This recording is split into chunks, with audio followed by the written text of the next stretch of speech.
hogaankiisi wuxuuna ku odhanaya ma kaa iibinayo dhirtan sababtoo ah muusan dareemin qanaaco inuu ka iibiyo qof aan waxba ka gelin daryeelka noolaha siri way caranaysaa markay ogaato inuu ogaan uga iibiyo dhirta waxayna bilaabaysaa in la dagaalanto kool balse saaxiibadiisa ayaa soo fargashanaysa waxay dad gadaashiisa socda si lama filaana uu suuxaya oo waa laafduubanaya marka uu miirsado nin ayaa weydiinaya furaha sirta wuxuu ugu yeerayaa ninkii cashuurta isagoo la hogaamiyahooda uu cadhoosan yahay sababtoo wuxuu baabiiyey heshiisyo badan kool wuu naxayaa wuxuuna ku andacoonaya inuu yahay beeraley oo u yimi London si uu surprise uga dhiga saaxiibadiis laakiin afduubii ma rumaysanayo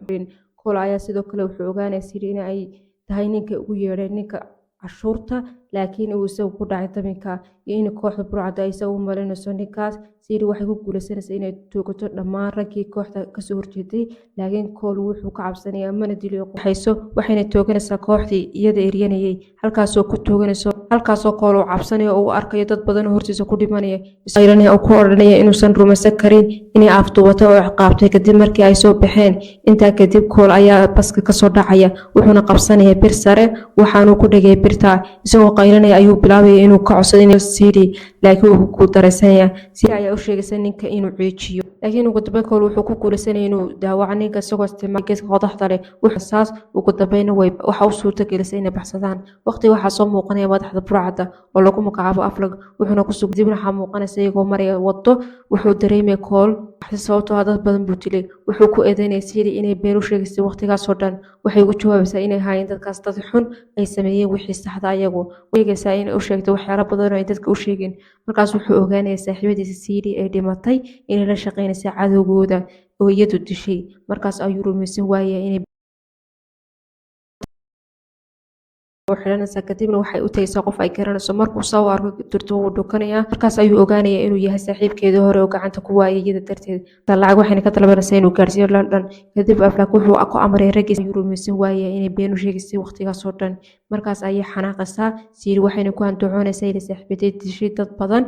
waxba galabsan qatagan siri waxay iibsanaysaa xijaab oo xiranaysa kadibna waxay u tagaysaa qof ay garanayso markuu soo arko dirto wuu dhukanaya markaas ayuu ogaanaya inuu yahay saaxiibkeedii hore oo gacanta ku waayay iyada darteed lacag waxayna ka dalbanaysaa inuu gaarsiiyo London kadib aflaak wuxuu ku amray raggiisa inay sawirada faafiyaan kool si ay ugu qabtaan abaalmarin kasta siri waxay soo gotinaysaa kool waxayna ku odhanaysaa inay ku faraxsan tahay inuu isbadbaaday kool intaanu dhaqaaqin waxay ugu dayaysaa inuu mar kale la soo xiriiro markaas uu ku jawaabaya kool inuusan xasuusan xitaa magaceeda ayaa saaxiibkeedii hore si lama filaana madaxa looga toganaya saaxiibkeedii hore waxaana soo muuqanaya siri iyo ninkii abaabulaha abaalmarinta kaas ayuu sheegaya iyada iyo kool inay raacaan isaga waxaa xiriirooyada laakiin inayna danayn waxaan ka hayn hubka iyo koodhka qarsoon la yaabaysaa markay ogaato burcadu inuu haysato koodhku inuu hayo ninkii u bixiyay ninka cashuurta waxayna ka xanaaqaysaa kool sababtoo ah muu sheegin waxaanu u sheegay inuu suuxsanaa oo uu afduubnaa wuxuuna u sheegayaa inuu yahay aanu ahayn jaajuus wuxuuna weydiinaya koodhku dhiman lahaa waxayna u sheegaysaa inuu jiro hub khatara oo noolaha baabiinaya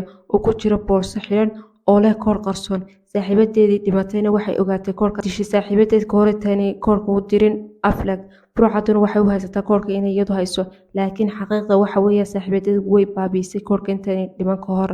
siri waxay fahamtay in aflaag unu ahayn koodhka taasoo ka dhigaysa inuuna iibin hubkii sidii inuu ku kalsoonaan karo iyada intaynu jawaabin waxayna u sheegaysaa inay isticmaalayaan isaga iyo inuu khatar ku jiro noloshiisa kol wuxuu ku odhanaya inay qoyskiisa u ilaalinayo waxayna fahmi doontaa markay cid kala danayso siri wax shaka qabaa ninka cashuurta laakiin uu ku qasbanaanaya inuu aqbalo sababtaa ninkii hubka ka iibinayay ayaa wahanjabay inuu dili doono haddii uu heshiis ka baxo aflaak wuu aqbalaya suruudda isagoo isku dayay inuu dili doono markuu heshiis kala sameeyay ninka cashuurta kol uu tegaya meesha isagoo walwal qaba laakiin dambi baadhihi ayaa la socda oo khadka kula jira isagoo isku dayay inuu dejiyo kool rasaasta wuxuu isku dayay inuu baxsado markuu rasaasta maqlo dambaarisa ayaa ka codsanaya inuu baxo kool laakiin go'aankiisa kusoo noqonaya wuxuu sii wadaya heshiiska markuu aflaak yimaado kool wuxuu isku dayay inuu la sameeyo gorgortan lacageed wuxuuna bilaabaya inuu sheekeyo naga sheekeeyo siri ayaa imanaysa waqtiga una sheegaysa koolka inay siiyeen dad kale